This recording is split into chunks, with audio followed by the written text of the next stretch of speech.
Get ready makipagplastikan dahil tonight, ang tampok natin ang packaging na nagpapanggap na plastic pero gawa talaga sa kamoteng kahoy kaya nabubulok. Tara, let's change the game!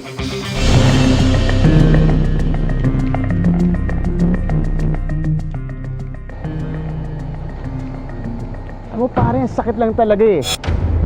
Kala ko kaibigan kita, pero pinaplastic mo lang pala ako. Plastic ka! Plastic! Bro, hindi nga ako plastic.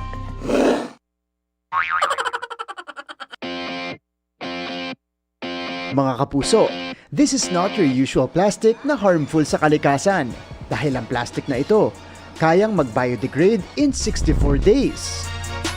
Pati, matunaw.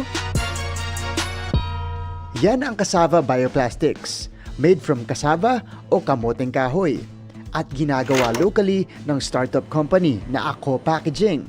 We want to make sure that we're using a material na hindi magko-contribute sa pollution, plastic pollution. Ang major difference nito, of course, compared to plastic, wala siyang petroleum component, wala siyang microplastics. Making it highly compostable. O yun bang madaling mabulok para less basura? Mga kapuso, nandito na tayo ngayon sa extruder machine na siyang gumagawa mismo ng bioplastics.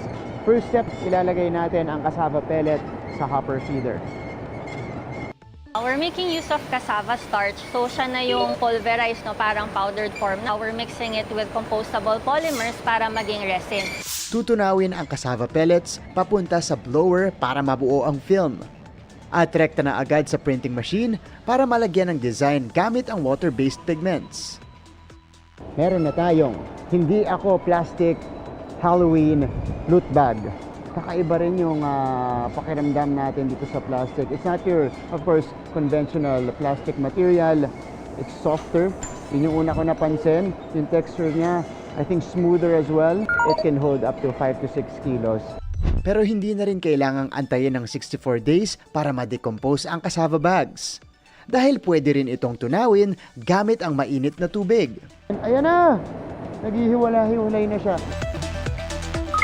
Last July, kabilang ang kanilang startup company na nabigyan ng 3 million peso grant ng DOST para ma-improve pa ang tibay ng cassava bioplastics. Hakbang ng ahensya para matugunan ang plastic dependence sa bansa. Meron tayong e-commerce mailer bags, meron tayong t-shirt bags, grip hole, pouches, gift bags. We are trying to offer alternatives.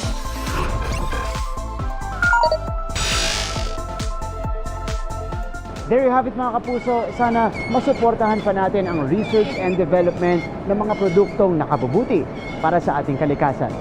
Para sa GMA Integrated News, ako si Martin Javier, changing the game!